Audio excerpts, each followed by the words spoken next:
grenades with fish hooks. No, this isn't about fishing with grenades, although you can do that.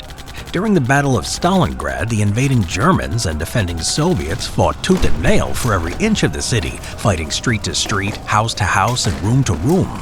In these close confines, grenades were an effective way to clear a room.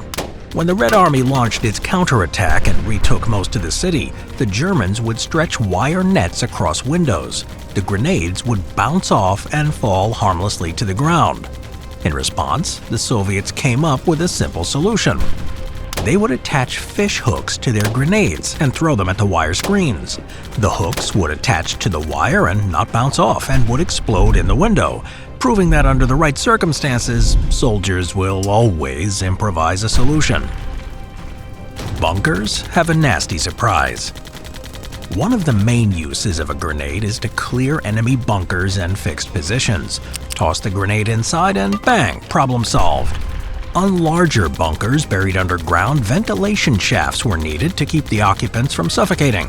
This is an obvious weak point, and a grenade can just be dropped in and would land square in the middle of the bunker's interior. To keep this from happening, the Germans came up with a simple and devious solution. Bunkers along the Atlantic Wall were built with a false ventilation shaft. When a grenade is dropped down the tube, it would pop out of an opening at the grenade dropper's feet. Closer examination shows that it's not actually a false ventilation shaft, but a functional one, but with the tubing arranged so that anything dropped down it will be redirected back towards the attacker. This explosive jujitsu, using an enemy's own weapons against them, added another risk on an already dangerous battlefield. Booby traps and rigged grenades. While grenades are meant to be thrown, there are other uses for them. The most common of these is the booby trap. There are many ways grenades can be rigged to explode without the user having to be in the area. Probably the most common form of a booby trap grenade is the tripwire. Attach a string or wire to the grenade and stretch it across a pathway that an enemy soldier is likely to travel along. This is very useful in choke points like doorways, hallways, and paths through dense trees and vegetation. When the soldier hits the wire, the grenade will be activated and explode. Since the safety pin requires a lot of force to remove, the grenade could also be stuffed inside of a container, like a tin can, and the pin removed. The container will hold the spoon in place, but will slide out easily if attached to a wire and tripped over. A similar setup could be used to attach a primed and ready grenade to objects that an enemy soldier would be drawn to, especially a possible souvenir. Abandoned weapons, helmets, flags, or anything else could have an explosive surprise waiting. Even dead bodies could have a grenade underneath, ready to go off when investigated. There are some accounts of soldiers sabotaging their own grenades by removing the delay pallet from the device. This means that it will explode the moment it's activated, rather than the few seconds it normally takes. These would be left behind to be found by the enemy, who would use them and get a nasty surprise. The lesson here is, don't use the enemy's weapons. Afghan tulips. During the war in Afghanistan, Soviet soldiers used a simple strategy to maximize the effectiveness of their grenades. Nicknamed the Afghan tulip, Soviet soldiers would fit a grenade inside of a glass. Like the booby trap, they would pull the pin but kept the spoon in place. When thrown, the spoon would stay in place and not activate. When the glass hit the ground, it would shatter, releasing the spoon. This allowed the grenade to be thrown much further and not explode mid-flight. This could also be used as a booby trap. The glass and grenade would be placed in a precarious position, like on the top of a slightly open door. When opened, the grenade would drop, the glass shatter, and the fuse would be lit. This was much more effective than a tripwire, which could be easily spotted by an alert soldier. Canadians commit a war crime. During the ruthless, industrial-scale killings of the Western Front, there were still moments of humanity, such as the famous Christmas truce in 1914. Well, until people started getting shot. On at least one other occasion, the Germans and the Entente enemies were in the trench lines, close enough to shout to one another. During the course of their conversation, the affable enemy soldiers began to throw cans of corned beef to the Germans. A bit confused, but no doubt grateful for their generosity, the Germans asked for more. Unfortunately for them, the soldiers they were speaking to were Canadians.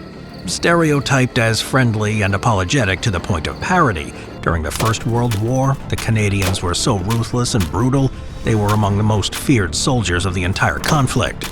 Even today, there's a meme that the Geneva Convention was a checklist of things that the Canadians did in the trenches. So, the Germans, now under Pavlovian conditioning to expect free food, were not expecting grenades to start raining around them. The lesson here is simple. Don't do anything to interfere with hockey season.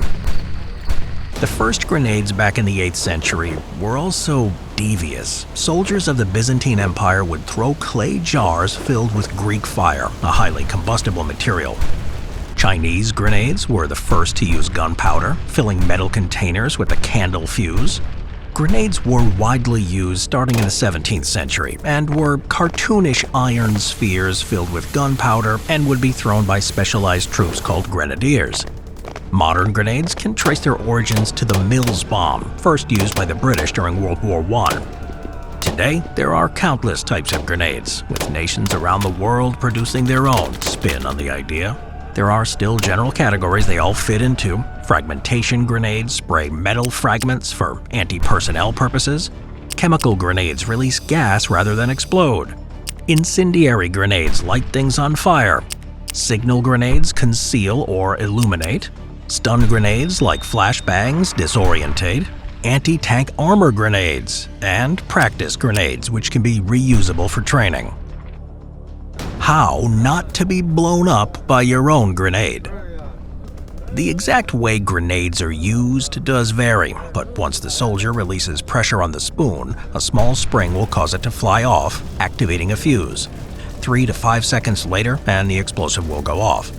German stick grenades from the First and Second World Wars worked a bit differently, involving a friction fuse and a pull cord. We've got a video on that if you want to check it out. Safety with a grenade involves things that are common sense, such as being certain of the target and estimating the range needed to throw. This shouldn't have to be said, but don't throw at a distance shorter than the blast radius. Also, don't throw a grenade uphill. They tend to roll. For many years, soldiers would put tape on the spoons of their grenades. There was a belief that the pin could be pulled out accidentally by something like a tree branch, activating the grenade at an inconvenient time. The risk is debatable. It theoretically can happen, but most soldiers have special pouches to hold their grenades, and this would only affect weapons worn on the outside of a soldier's harness. Also, it takes a lot of force to remove the pin of a grenade, so a random tree branch is unlikely to activate it. On a related note, forget what you see in war movies. If you try to remove the pin with your teeth, your dentist is gonna have some stern words for you. Modern grenades also have an additional thumb clip and a confidence clip holding the spoon in place. Adding tape is unnecessary and is potentially dangerous, since wasting time unwinding tape when the enemy is within throwing distance is a major health hazard. These are just a few interesting and unconventional ways grenades have been used throughout history. Are there any others that deserve to be mentioned? Let us know down in the comments section.